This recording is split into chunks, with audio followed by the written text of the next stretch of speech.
our associates over at ESPN FC who dissected and analysed, or attempted to do that, with the match last week, the Roma-Liverpool clash. There's been lots of talk, and the reason we touch on this is because the Roma hierarchy, the president of Roma, James Pallotta, who of course is an American-Italian, came out and was very defensive of the comments made against his club, against his players, and the analysis of what was a very famous tie, but not proved to be that, by the group at ESPN FC. So let's have a listen to a few of the comments made by the team, most notably Craig Burley here, who we've got a small clip of, and then we will analyse and give you our thoughts of what was a famous tie, but slightly spoiled afterwards by a few comments made by members of the press. It's quite incredible, really. I mean, the whinging and crying from the Italian perspective at the moment is quite scary. If there was a World Cup for this summer, they'd win it. The Italians would win the whinging and crying and moaning World Cup. And that's another thing. They're not even going to the World Cup, right? Are they blaming, who are they blaming for that? Who are the Italians blaming for little old Sweden, who are workmanlike and pretty mediocre, knocking them out? Is that UEFA's fault? Is that VAR's fault? It's not even a month, Daniel, since we sat here, and even Buffon's biggest fan, Xhaka, couldn't defend him when Juve moaned and groaned about the decision at the end of the game where Michael Oliver rightly gave a penalty and rightly sent off Gianluigi Buffon. Now, Craig, I'll work backwards from there. Firstly, the penalty, rightly, there's been no definitive answer on that, so let's not worry about Buffon and the penalty at all.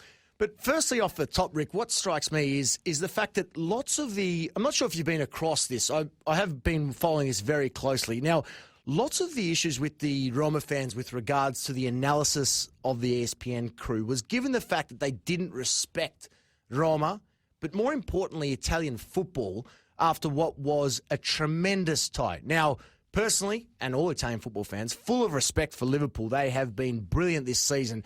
And I said it last week, that 60 minutes in the first leg where they scored 5 was the best football I've seen played by any club for years. It was a remarkable tie. And the fact that Roma pushed them all the way is credit to how much Roma have developed under Di Francesco this season. But for that ESPN FC crew to treat Roma with such little respect and respect of Italian football and the progress it has made in recent years, it was very, very disappointing. And unprofessional was the word that I used on Twitter. Now, I responded to those claims regarding the references of the Italian national team, and I said that the national team has absolutely nothing to do with Champions League analysis. The two do not correlate. You don't have to be an Italian to be a supporter of AS Roma. And in actual fact, in response to what he said there regarding Italy winning the moaning and groaning World Cup, and Italy aren't even attending it, the actual fact is that if you had done your research and done your due diligence there, Mr. Burley, you would actually be aware of the fact that the only people, and me being one, the only people that Italy are blaming for their failure to make the 2018 FIFA World Cup are themselves.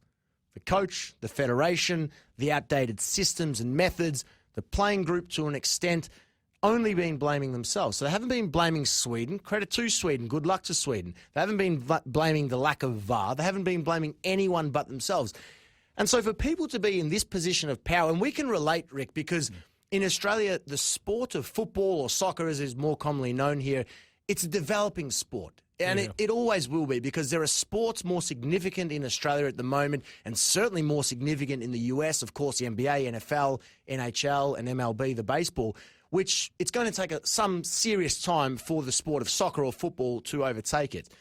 But the fact that you've got individuals like this who are clearly not informed, not overly educated on the sport, and not just the sport itself, but well-rounded knowledge of the sport, it's a serious issue. And it's a serious concern, because these are the individuals entrusted with educating the half-hearted soccer fan or sport fan who's trying to learn about the game. And this is not the way to do it. I also touched on the fact that I felt that the level of EPL bias, we know that there's a huge level of EPL bias amongst certain commentators and pundits around the world, and that's fine, because the English Premier League is the best marketed competition, I'd argue, in world sport. The way they do it is phenomenal.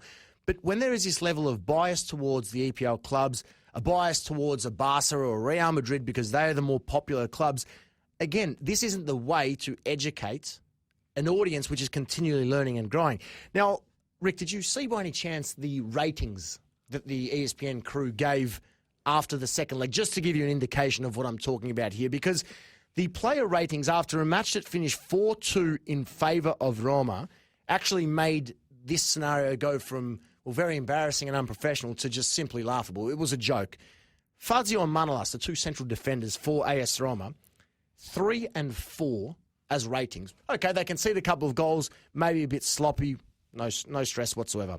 Van Dijk, who was on the other side and had 0 shot blocks on the night, 11 less aerial challenges won as opposed to Manolas, who got a rating of 4, and conceded 4 goals. He was given a rating of 8 by Stevie Nicol. Have you ever seen a player in any competition in world sport get a rating of 8 when conceding 4 goals? Now, look, ratings they're irrelevant. I've got no issue with the ratings, but it's just proving the point that this level of uninformed, uneducated bias towards their own teams is not doing anything for the continual development and progress of the sport when it isn't the main sport in nations such as Australia and, of course, the United States, an even bigger market. And I think it's really damaging to have individuals like that dishing news like that when they clearly don't have the knowledge to support it. They were using terms like, oh, they're just not good enough. Roma aren't a good team. I highly doubt they would have seen Roma play this season. It's really disappointing, not because I take that personally, but I feel, again, for the neutral who's trying to learn and grow with the game, how are they being educated and why are these people in the positions of power to be delivering that level of analysis, which is very mediocre for me. Allow me to go bang, and this one will be a very quick one. How many Premier League titles has Liverpool won in the last 20 years? Well, Premier League titles, none. None. How many have Roma won? One. That's Therefore, right. How is Roma not a good team? Well, that's right. And you only have to watch this season. You're spot on with that. You only have to watch this season to understand, well, they clearly don't, but understand the level of football and the level of development that has undergone Roma. I'm not saying that Roma are a better team than Liverpool, but the fact that Roma have made the Champions League semi-final and the fact that there was another clip which we don't have access to at the moment where they actually say, I quote, Roma, they're just not a good team. This shouldn't have happened. The tie finished 7-6. It didn't finish 7-0. If it finished 7-0, I can understand. But Roma and these thoughts and opinions that are just so misguided in the fact that Italian football is outdated, it's defensive, it's boring, it's dull, they are so incorrect and so far from the truth. And again, my issue overall is the fact that these people don't have a well-rounded knowledge of the game. They should not be in the position to be delivering such news and analysis to people who want to learn. And again, it's just very unprofessional and very disappointing from a network who should be doing better with their coverage of the world game. And one of the more surprising stats that has come out over the last couple of years, and I know what the exact stat from last season is, the Serie A has actually had more goals scored than the English Premier League. That's right. That right. sums it up. How can you have a league that is supposedly, in inverted commas, defensive, that scores more goals than a league that is supposedly considered attacking or very much open play along the wings, get it in, score a goal? I think that argument that the ESPN pundits were making, I think, has been nullified and voided. It's because they don't watch the game. Correct. They don't watch the game, and you cannot... It's okay if you don't watch the game, but be honest about that. And instead of just saying, oh, they're just not a good team because I've seen their recent results and they slipped up in the game they shouldn't have. They conceded 2 against Benevento, who are going down and getting relegated, so they're just not a good team. But if you actually look through Liverpool's results and Roma's results, they've had fairly similar seasons, but actually watch the teams play. Do your due diligence. Put the time in. People are saying that it's impossible to be an expert across all competitions. Well, we can relate. We're in a position where we have to talk about all competitions across Europe. And sure, I'm not an expert as highly in some of the other competitions as we are the top European competitions, but put the time and effort in to deliver the best you can and not just give us, oh, they're just not good enough and Liverpool are better because with Ian Rush they were brilliant, and that's not going to cut it. And it's really disappointing from ESPN, and that's why they have deservedly received criticism for their reaction to what was a famous semi-final tie. And again, congratulations to Liverpool because certainly deserved Champions League finalists, and I can't wait to see their front three against Real Madrid in the finals, such has been their form. It's going to be very exciting. but perhaps a little more mutual respect from the pundits and commentators for both Liverpool and Roma would have been a little more pleasing.